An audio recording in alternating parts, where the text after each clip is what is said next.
Students, welcome to Sunil's tutorial. I'm Sunil Mirwani and today we'll be doing this chapter called as Sexual Reproduction in Angiosperms. Now we go on vegetative propagation. Let's see vegetative methods of natural methods of vegetative propagation, in which we are going to study today vegetative propagation by runner.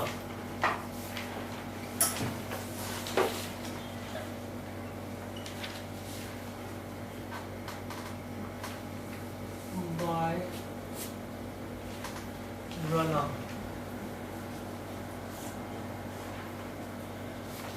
Example is cynodon. It's also called as the lawn grass.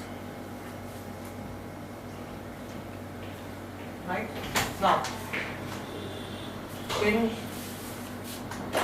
in grass or in vegetative reproduction that takes place by means of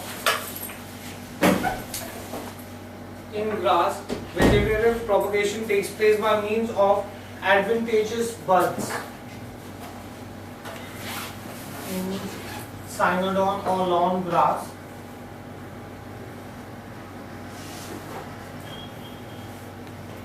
vegetative reproduction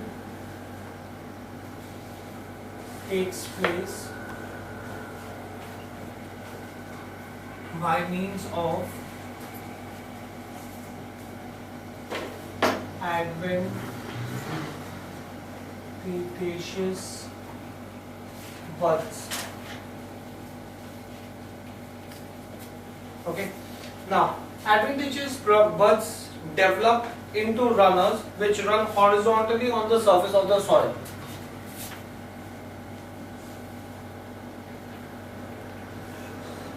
Buds develop into runners which run horizontally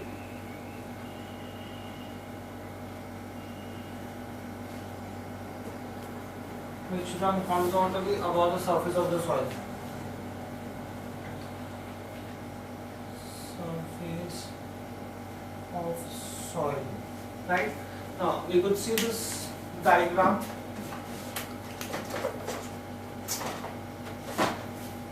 Here you have the buds that develop into a plant and they run horizontally on the soil, right? And this is your adventitious roots that you have here. Fine, do we get this? Okay. Runners, what are runners? Runners are nothing but slender branches with nodes and long internodes. Runners are slender branches.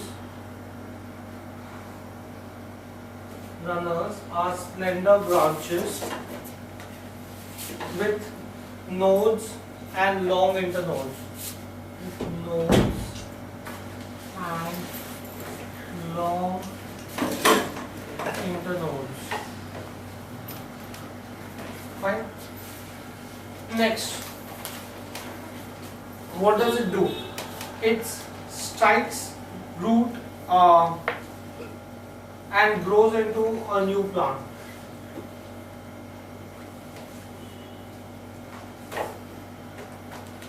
And grows into new plant. Right?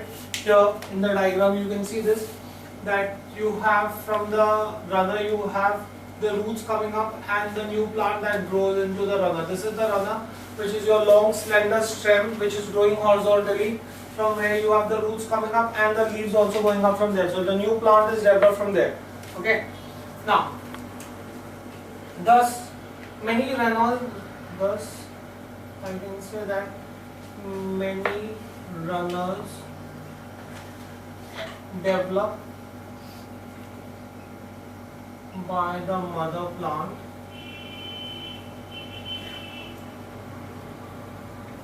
Many runners develop by the mother plant and spread out on the ground in all directions. Spread out on the ground in all directions. Fine, do you get this in here? So thus I can say that runners are meant for natural vegetative propagation. Okay. So that was vegetative propagation by means of runners, right? Next, I could also say that in runners I could also say that dry stems has buds in dormant state during unfavorable condition. You would have the runners, for example, in the case of summers, the buds would be there, but they would be in dormant state. So as soon as the conditions become favorable, the buds would develop into new plant. So buds would get activated by rain to produce new grass by vegetative propagation, right? That's the reason why you have grass as soon as it starts raining. Next, let's see vegetative propagation by leaf. Vegetative propagation by leaf. In this, we'll see the example of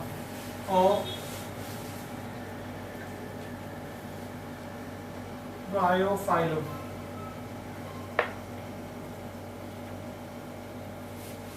Right? Now, in this, bryophyllum grows vegetatively through fleshy thick leaves. I can show you this in the form of a diagram. Here's your fleshy thick leaf. So in the case of bryophyllum, you have vegetative reproduction taking place with the help of the fleshy thick leaf. The leaf of bryophyllum produces number of small special buds. You have buds that are produced on the leaves, right? Special buds which are called as foliar buds on its margins and in the notches of its veins. Here you can see that the buds are produced on the margin and in the notches of the veins. Okay. Now, each bud has a tuft on leaf and an adventitious root. Here, on the leaf only it develops its roots and you have the leaves coming out from it, right? The bud then gets detached from the leaf and falls onto the substratum to grow into a new plant. Once it becomes slightly heavy, it's on the margin, so it will get detached, it will fall onto the soil and it will grow into a new plant. Fine, do we get this thing here? So that's how you would have vegetative propagation taking place in the case of with the help of a leaf. Next, let's see this. I can say that bryophyllum grows vegetatively through fleshy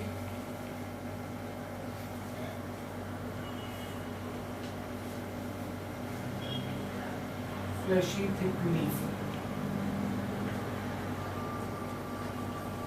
right? The leaf of bryophyllum produces a number of special buds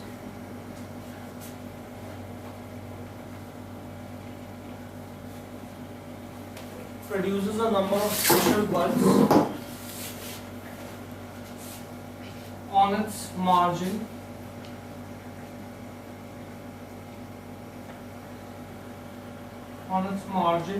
and in the notches of the veins. In the notches at the ends of the veins.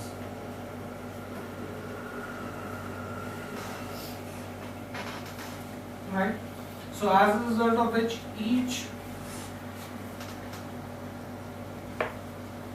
foliar bud, these buds are called as foliar bud, each bud has a tuft of leaf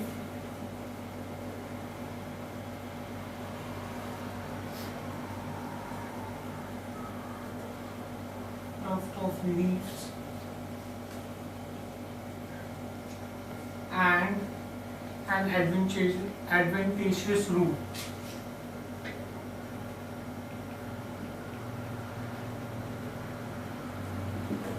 Right? Each of this bud would have some small leaves on it, and you will also have some roots on it, right? The bud, the foliar bud gets detached from the leaf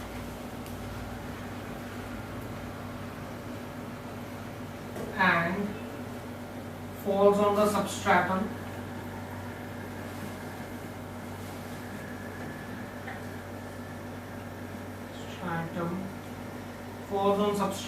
and develops into a new plant.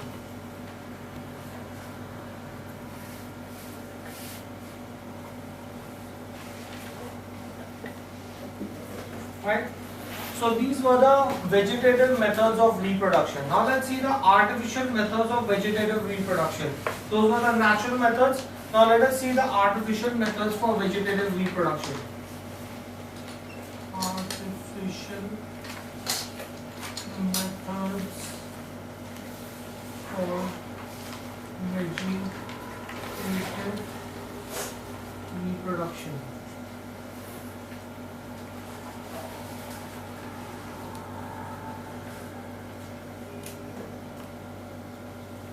Now, amongst the artificial methods that you have for vegetative reproduction, now first of all, what do I understand by artificial methods?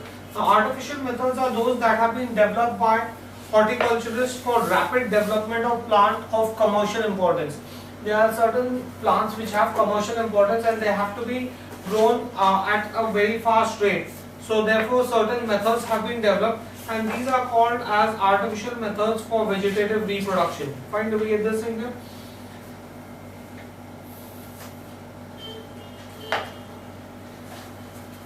So, what do I understand by this? These artificial methods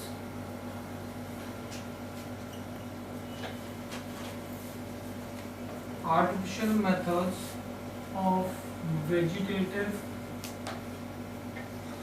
reproduction or vegetative propagation has been developed by horticulturists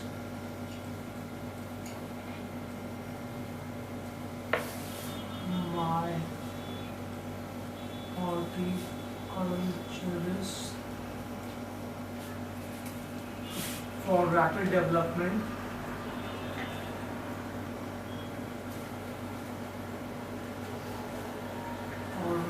development of plants of commercial importance, rapid development of plants of commercial importance. So these are the artificial methods for vegetative propagation or reproduction, right?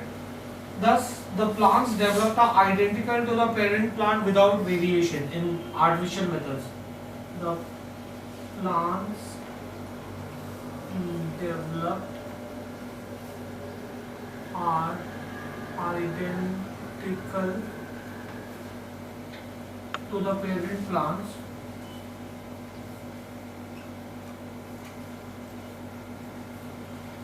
The plants developed are identical to the parent plants without variations.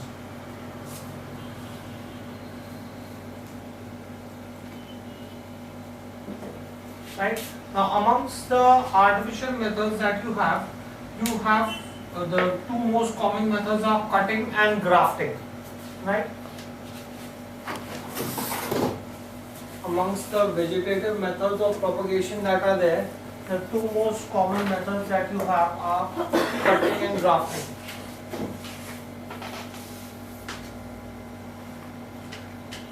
Artificial methods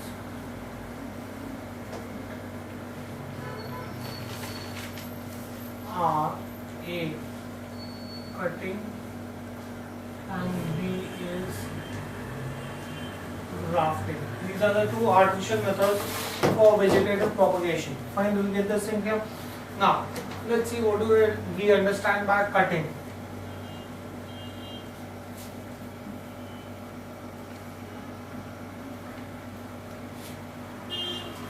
Now, any part of the plant such as the root, stem or leaf is removed by cutting, and this method is known as cutting, right? So just cut a part of the plant and put it into the soil, and that would grow into a new plant.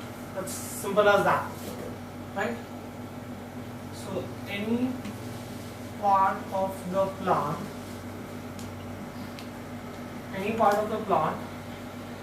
such as root, stem or leaf, is removed by cutting is known as, or this method is known as cutting, right? Now you could have, again when you talk about cutting, you could have three different types, as I said. You could have leaf cutting, stem cutting or root cutting, right? Cutting can be of three types: A, leaf cutting; B, stem cutting; and C, root cutting. These are the three methods that you could have for cutting, right? Leaf cutting would be very similar to what you have in bryophyllum, where the notches, on the notches you already have a tuft of leaf and adventitious root. Just cut it before it actually becomes heavy and falls. Just cut that margin and sow that part of the bud into the soil so that it grows into a new plant, right? Stem cutting. It's an artificial and popular method used for vegetative propagation. It is used in plants like rose, grapes, sugarcane. Many of these plants grow by stem cutting. In this, you could have three different types of stem. You could have softwood stems, semi-hardwood stems, and hardwood stems, right?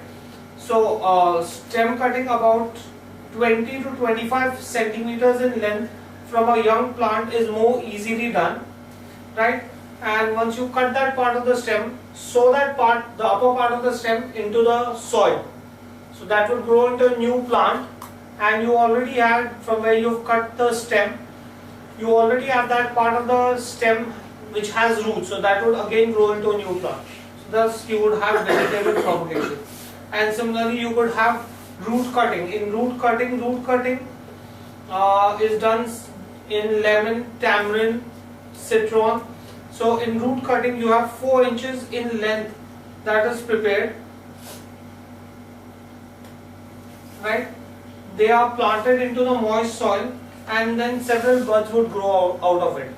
You cut a part of the root and then put it into the soil, that would grow into a new plant, right? So that is all about cutting, right? Next, the next method that we have is called as grafting. Now, what is grafting? Grafting is again an artificial method of vegetative propagation. In this method, 2 woody plants of the same species are used. It is an artificial method.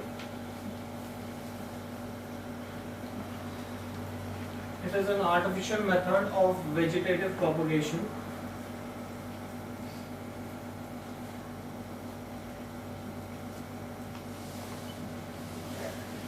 It is an artificial method of vegetative propagation. In this, what you would do is, in this method, 2 woody plants of same species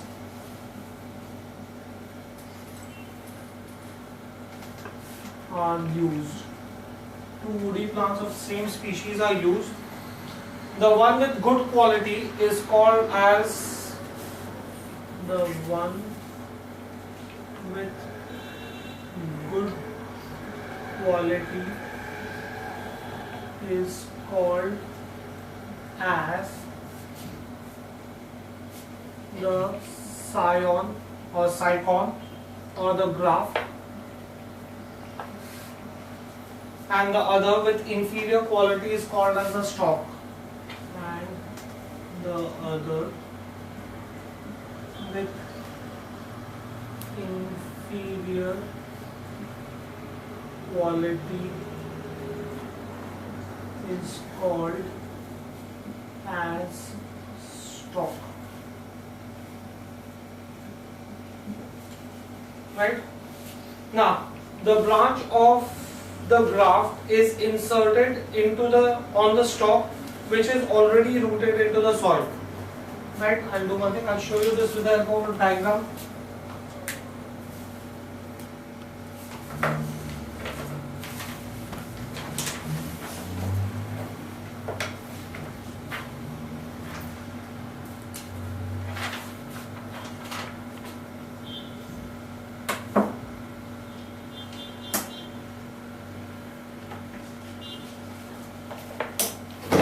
Right, here we have this method, what I was talking to you about. You have your stock. This is your inferior quality plant, this is your superior quality plant, which is called as the graft. So what you would do is that a branch of the graft is inserted into the stock, which is already rooted into the soil. So as a result of which, the graft grows on the stalk, right, retaining its good quality, and the stalk supports it by supplying it with water, nutrition. The union of these vascular cambium makes the graft very successful, and thus this quality of the stalk, which was very inferior, can be improved. Thus the quality of an inferior plant can be improved by using this, right? Do we understand this? So you would have an inferior quality plant, you would have a superior quality plant. You would take a part of the stem of the superior quality plant and connect it with this stem of the inferior quality plant. Now you would have a union of the cambium, of the vascular cambium tissues, as a result of which what would happen is this part of the plant, the inferior quality plant, which is already potted, would give nutrition and minerals, and the quality of this inferior plant would also get improved. So that method is called as grafting. Fine, do we understand this?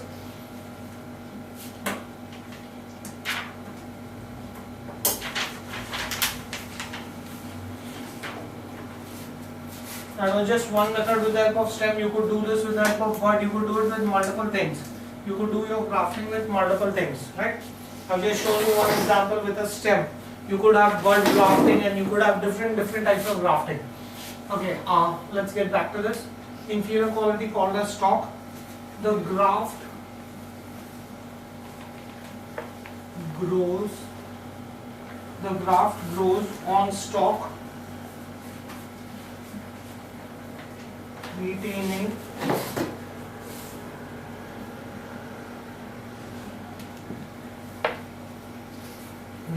its good qualities,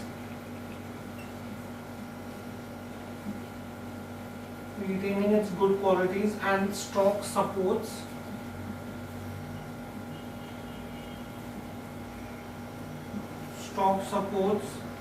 and supplies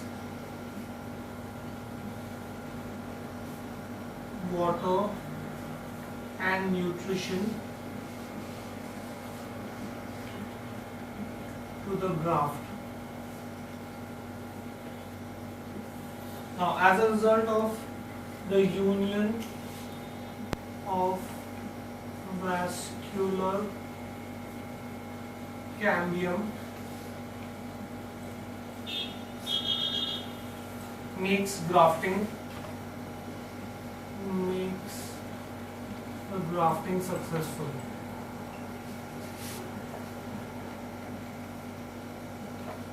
That's how grafting can be made successful, right? Grafts are prepared for production of certain fruits and ornamental plants Grafting is done for apple, mango, pear, citrus and rubber plants, roses. It is also grafting is done between two closely related dicot plants. In monocot plants, grafting is not possible because they lack vascular cambium. Very important point to note that in monocots, grafting cannot be done because they lack vascular cambium. Grafting can be done. Grafting is done between two closely related dicot plants.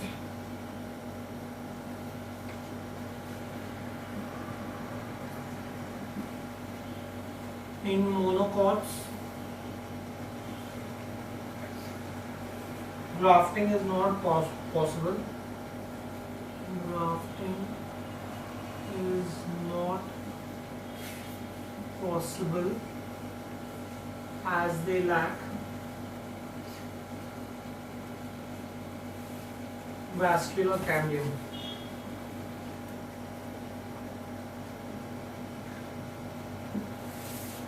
Right? So that was all about grafting. Fine?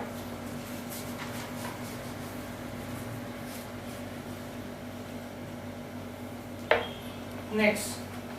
So these were the asexual methods of reproduction. Now, let's move on to the sexual methods of reproduction. Now, first for that we need to understand the structure of a flower. Because it's a flower that takes part in the reproduction process. Now, let's see sexual reproduction in angiosperms.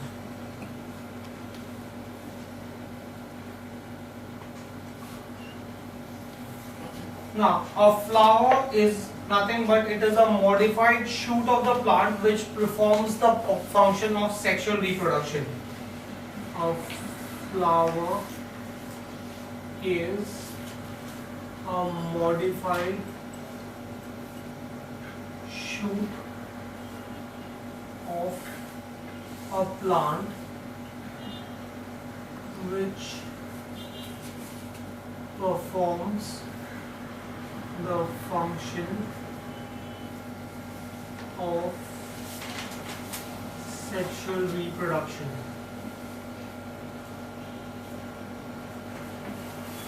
Right?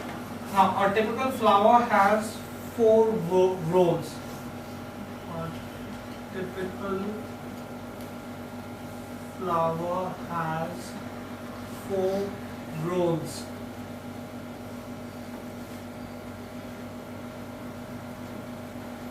Right? They are the calyx, corolla,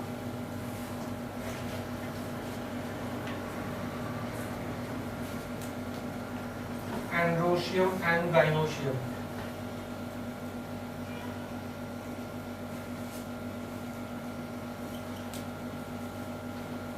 And last is gynoecium.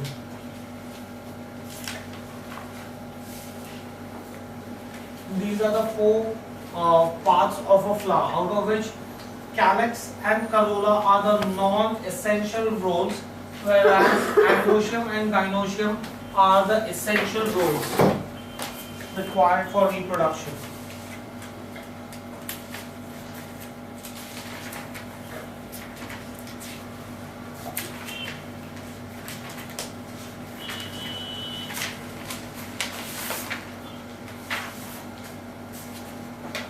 Next, let's continue with this. What is androecium? Androecium is the male reproductive organ and it is made up of stamens.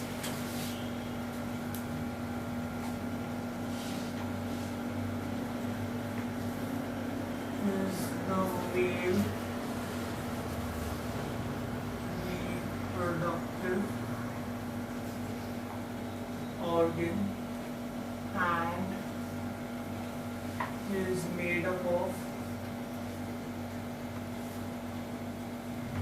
the stamens, right? And gynosium is the female reproductive organ and is made up of carpels.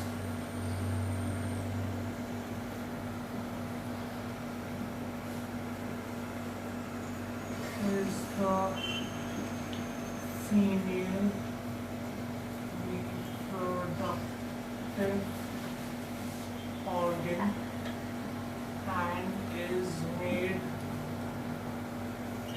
of carpels. Right? Stamens produce pollens which develop into the male gametophyte, while carpels develop ovules that develop into the female gametophyte. Stamens produce pollens which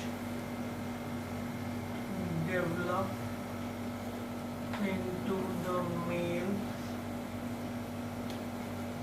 gametophyte, and carpels produce ovules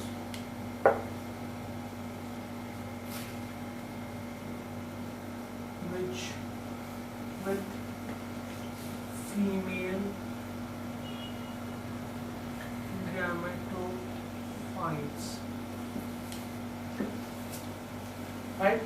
Now let's see the structure of a typical stamen.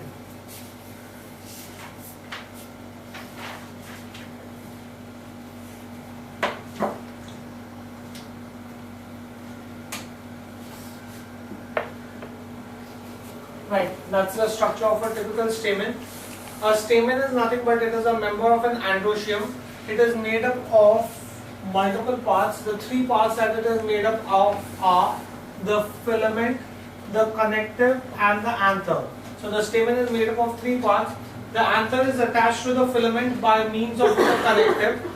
The anther is also called as the microsporangium as it produces microspores, or which are also known as the pollen grains. Right?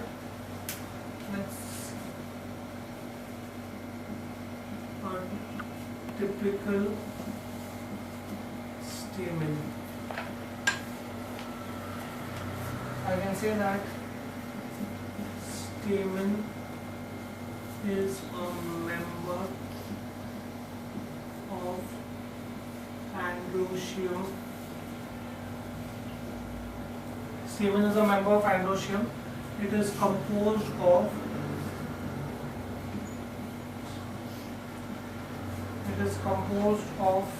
three parts.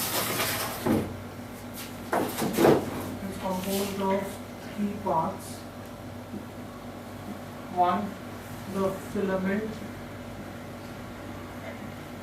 Second, the connective. And third is the anther. Right? The anther is attached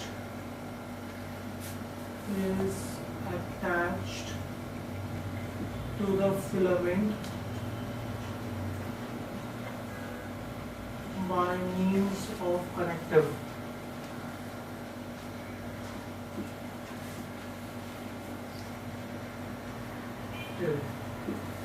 Fine. Anther is also called as microsporangium. Anther is also called as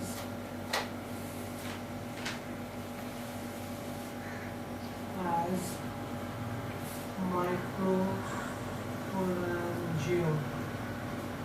Anther is also called as microsporangium as it produces microspores or pollen grains.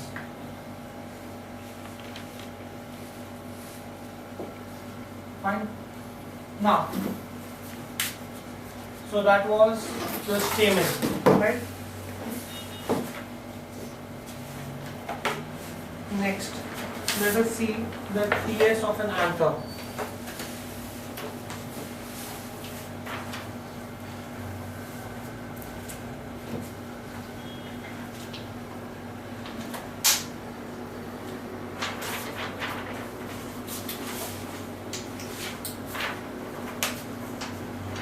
Let's see the TS of an anther.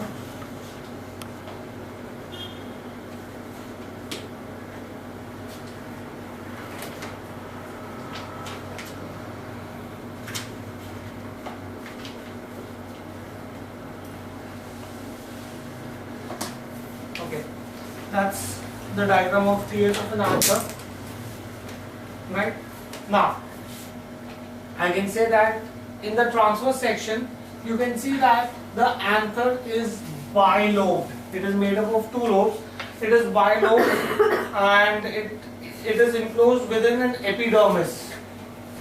That's your outer covering, right? It is enclosed within an epidermis. Each lobe has two pollen sacs, right? Those are the two pollen sacs in each of the lobes. Two pollen sacs. Each pollen sac is surrounded by a nutritive tissue called as the tapetum. Fine. The pollen sacs contain diploid spore mother cells. Diploid as in they have 2x chromosomes. Right. Each microspore mother cell undergoes meiotic division to produces 4 haploid microspores or the pollen grains. Right. So each of them would undergo division, meiotic division, so the number of chromosomes would change from 2x to x, and that's how I would get haploid pollen grains, right? This process of formation of haploid pollen grains is called as microsporanginesis, right? The 4 pollen grains are together in a common wall, which is called as in a common wall. Such a condition where the 4 pollen grains are together in a common wall is called as the tetrad, right? There are a large number of tetrads that are present inside the pollen sac. Fine, do we get this thing here? Yes, let's see this.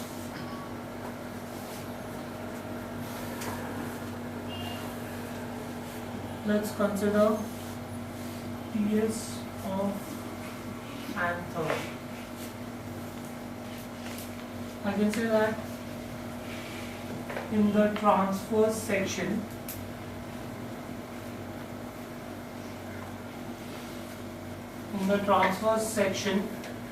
anther is bilobed.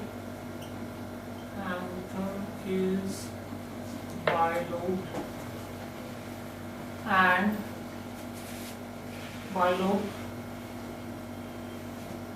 enclosed within an epidermis.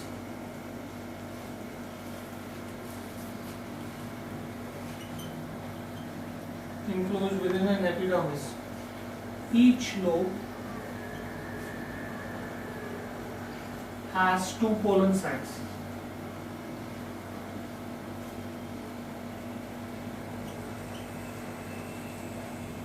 Right? Each lobe has 2 pollen sacs. Now each pollen sac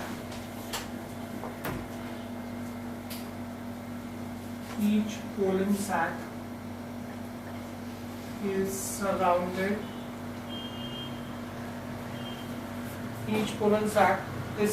by nutritive tissue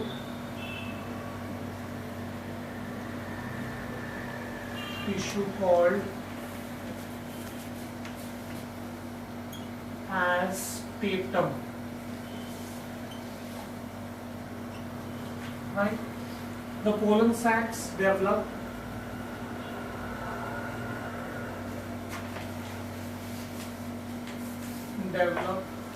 or the pollen sacs contain diploid spore mother cells.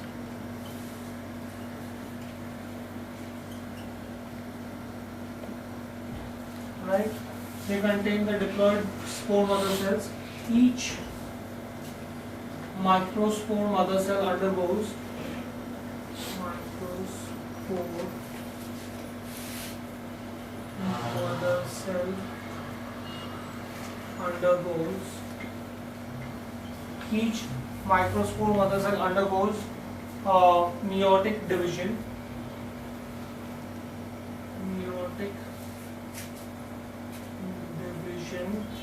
to produce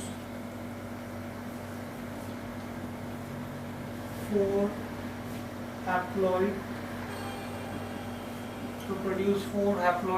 microspores or pollen grains.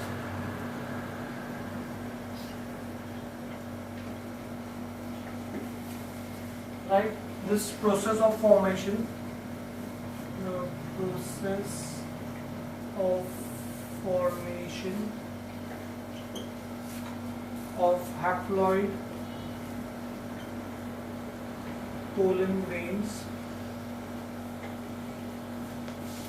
is called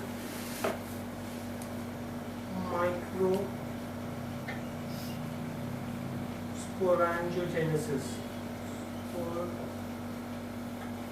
sporogenesis. And this process is microsporogenesis. Now the 4 pollen grains are together in a common wall. 4 pollen grains are together in a common wall. Right? Such a condition is called tetrad. It's called tetrad. Right? There are a large number of tetrads present in each pollen grain. There are large number of tetrads present in each pollen grain. Right? So that is my TS of anthem. Okay? Please stop this here for the day. Thank you very much.